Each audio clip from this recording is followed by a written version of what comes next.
Today I woke up on Mr. Beast's 35-foot tall inflatable minion that I tried blowing up the night before with my lung, but my asthma kicked in and I passed out. But anyways, last week he was like, "Hey Ben, can you make me the world's largest minion?" But I hung up on him because he's not despicable enough. He's like the opposite. He's like philanthropicable. But he called back and I was like, he really is despicable. And I agreed to do it, and ever since then I have been making sure this minion is perfect. So I got the whole factory to line up and take turns blowing it up so I wouldn't be the only one passing out. And I tried to fashion together a giant suit to fit him, but I ran out of fabric and... But finally he was ready. The only problem was when I opened my trunk and tried to fit his body in it, which usually it can fit a few of those, he didn't fit. So I had to ship him in a truck, but I wanted to be along for the journey, so I snuck in while the back door was open and rode in that boy across America until we finally stopped, and I opened the door and... Hey. Hey. I got your minion. Just put it over there. Okay.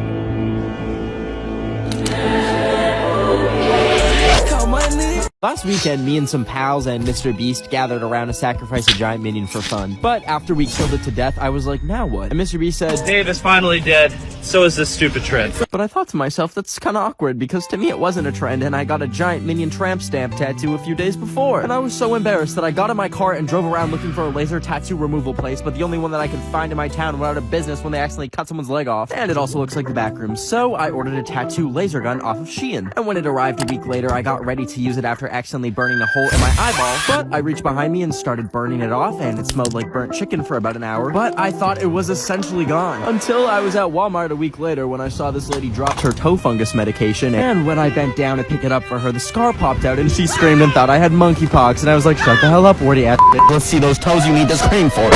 I was eating some raw chicken sushi when out of the corner of my eye, I saw a furry and then another furry. So I got up to see what was going on and followed them, and then there was 10 furries and 20 furries and hundreds of furries, and I realized there was a whole furry convention at the mall I was at. But then I remembered I just didn't pay at the restaurant, and I heard them say on the intercom, "To the man in the gray sweater, the police would like a word with you." And I was like, Jesus Christ, I need to get out of here. But these furries were everywhere. And I tried to sneak into this dark warehouse, but there was a rave going on inside, so I found a door to the outside, but it was raining and had no exit and no hope, until I saw someone's left behind fursuit on the ground with some stains in it. But I had no other way to escape, so I put it on to try and blend in and re-enter the mall and saw so many horrifying things and still couldn't find the exit and was getting actual heat strokes, so I decided to just turn myself in. So I went up to a cop and said, I'd like to turn myself in, and it was a damn Zootopia cop! So I just bolted out of that lawless wasteland and jumped over furries to find a fire exit and made it out and stripped out and threw my suit in the river!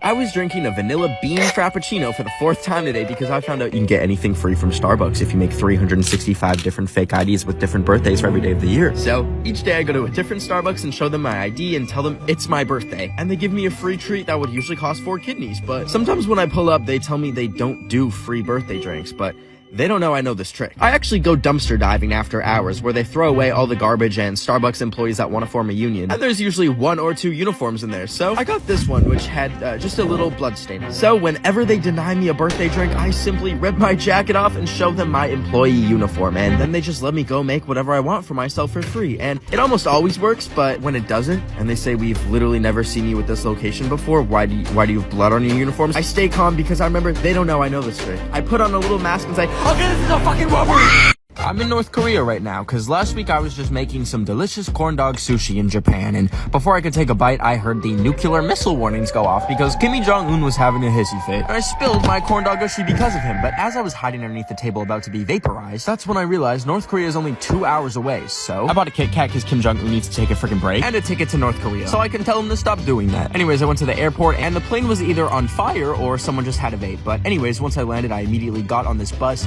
and the soldiers boarded the bus and checked my documents, and then I was sent through this underground tunnel underneath the border, and then I emerged at Kim Jong-un's palace, and it was pretty cute for a warmongering dictator. I walked up to the gate and gave it a good old knock, but no one was home, I guess, so I was just walking around when I heard a security alarm go off. Then I scrambled to find a place to hide, so I ducked into this cubbyhole and hid there until they were gone. And then I snuck out into the bushes and spent hours trying to return to civilization, and I ate some blueberries that weren't blueberries. But hours later, I finally found my way out and decided to give up on world peace and just eat the Kit Kat because I was hungry. Sorry, Kimmy. Stop that. Today I traveled to Trump Town to get a gift for my friend that I hate, because if you've ever had a friend that's obsessed with you and asks what you're getting them for Christmas, you can just show you don't care about them by doing a deep dive on their Instagram and maybe find out they've been wanting to learn how to play the trumpet. So to show you don't care, you could go to a Trump store instead of a trumpet store to buy some Trump merch so that they A, think that you don't actually care about their interests, I don't, so you can say, oh, I thought you liked Trump, and to double down that you don't give a damn about them, point B, they think you're a terrible person because they'll think you like Trump. So look through the Trump store as a minority and try not to get shot, and then get them like a Trump hat and a little Trump squishy head and pay for it with photocopied money so you're not actually giving them real money. And then after they finish telling you that the vaccine was made by the Illuminati, box it up in designer packaging so that they think it's going to be expensive. And then drop a half-eaten banana in it so it molds, and then walk over to the post box and set it on through, and that person will never talk to you again. Mary whatever.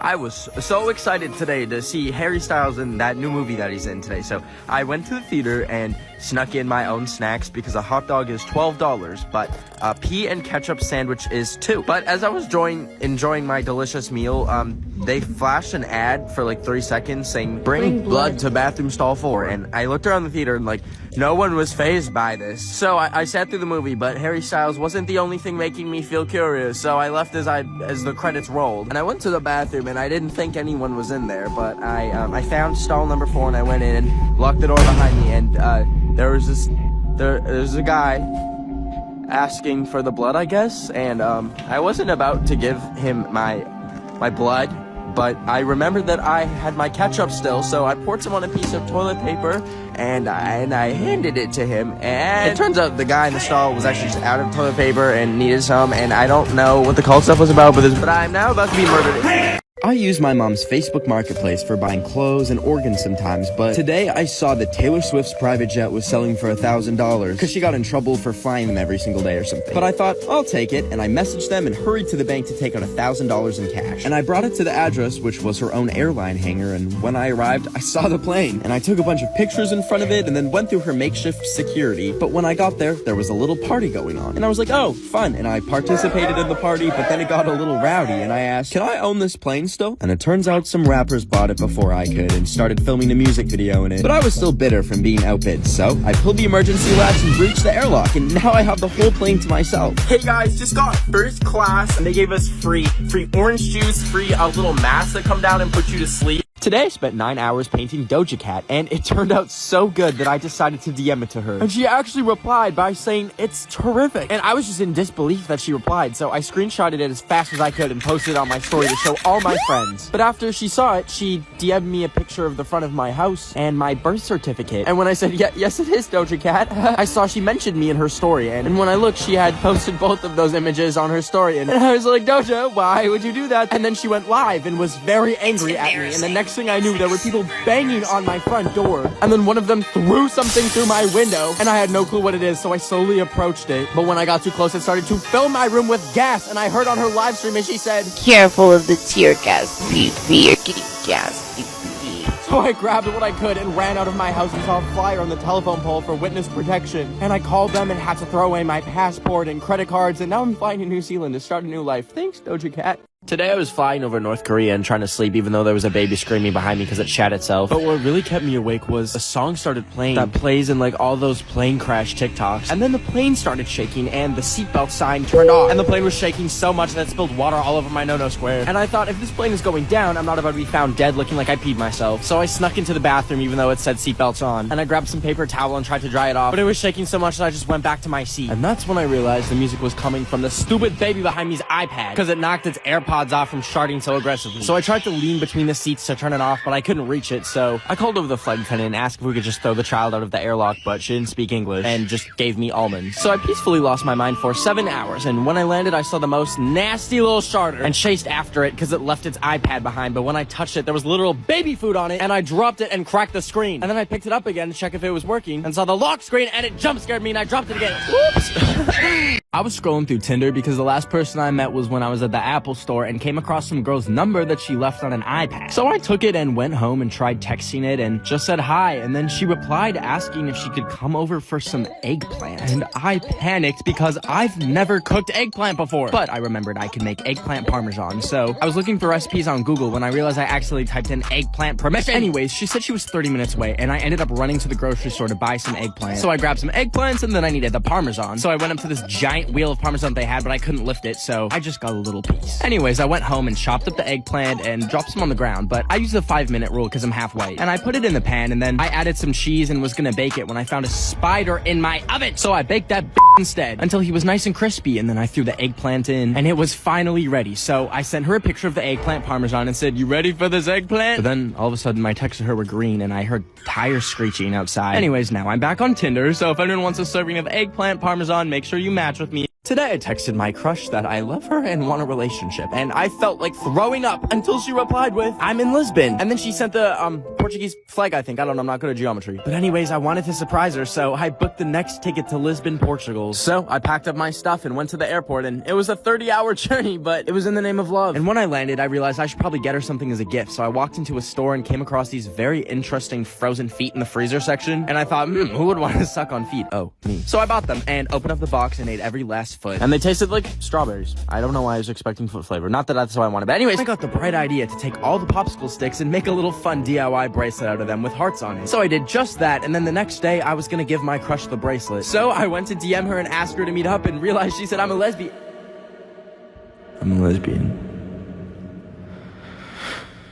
I was scrolling through the deep web when I saw an ad for a GoFundMe to get the Queen an air fryer before she dies. So I went to it and saw no one had donated. So I gave her $5 and went to bed. But when I woke up the next morning, I got an email that it was shut down by GoFundMe. And I knew the Queen still needs an air fryer, so I packed my bags and went to the airport to book the next flight to London to bring her an air fryer that I bought for her. And after 10 hours, I landed and Ben was in the Big Ben. So I took the train to the Buckingham Palace where she lives. But when I got there, they had it gated off and I couldn't go in to see the Queen. So I found another entrance with a flimsy little fence that I slid under, and then I popped over another fence, but that triggered an alarm. So I was running as fast as I could, and I happened to drop the air fryer, but I had to hide, so I managed to find the Queen's quarters and snuck in. And I thought I was safe until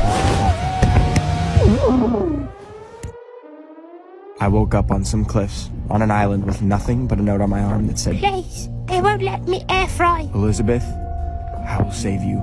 Today I went to go see Billie Eilish at Coachella, but before she came on, there was this dude wearing a big sparkly onesie who opened for her that kept staring at me, and I was thinking to myself, what's up, do you have a staring problem, buddy? But anyways, he did a little dancey dance thing, and Shrek was in the audience and seemed to love it, but his cameraman kept getting in the way and then turned to me, and the next thing I knew, rewind that. He put me on the big screen, and I freaked out and went behind the cameraman and started unplugging random cables from his camera, and it turned off the video on the screen. But anyways, then Billie Eilish came on and kept invading my personal space and staring at me, and I was like, dude, celebrities never get taught that staring is rude? Why are you yelling at me? But then she did her little dancey dance and left the stage, and I took a golf cart home from Coachella, and when I woke up the next morning, I checked my phone to see a DM from Billie herself asking if I was at her show with a winky face. And I replied, no, silly Billie, here's a restraining order, leave me alone. And I went back to bed.